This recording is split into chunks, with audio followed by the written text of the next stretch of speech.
Now, in coming back to what was being discussed regarding that shot that wasn't taken in no man's land at September 1918, we're going to fast forward 30 years to 1938 to the Munich conference with Adolf Hitler, Benito Mussolini, Neville Chamberlain, and French Premier Daladier, where they were going to discuss what was going to come of the whole Czechoslovakian question and what was going to do to bring peace in Europe.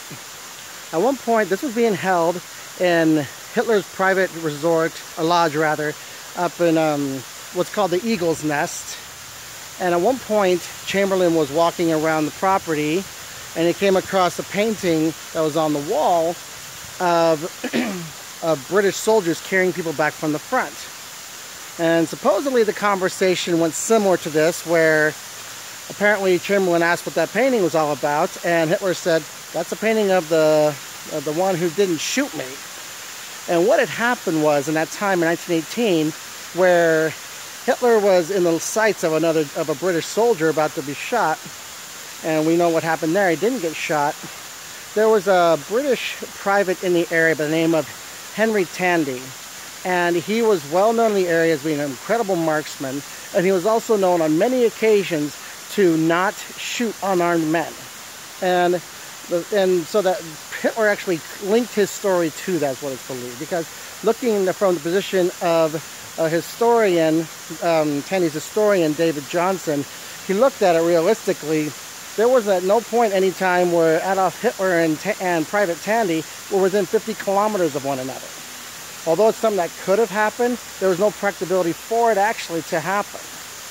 And so, because they were never that close. So what it leads a lot of historians to believe was that this was done by Hitler to attach himself to one of the most highly decorated soldiers in British history, and saying, "Yep, that's the man who didn't shoot me," to build his own image to the German people. Now, they hear different things about Tandy hearing about this at his home in Coventry. He didn't really respond one way or the other. He didn't know what to do with it, especially in 1938 when he'd heard about it. And then in 1940, his entire area in the Coventry region was completely destroyed during the Battle of Britain, when the Luftwaffe was bombing that entire region. And people were asking him, "What do you think about that?" And he's like, putting in my own words, it's like, if he'd known that that person could have become who that was, of course he would have taken the shot. But that's all speculative. No one knows for sure what took place.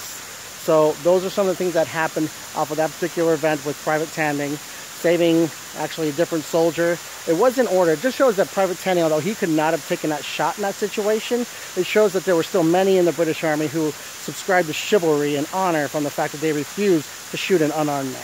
So there you go.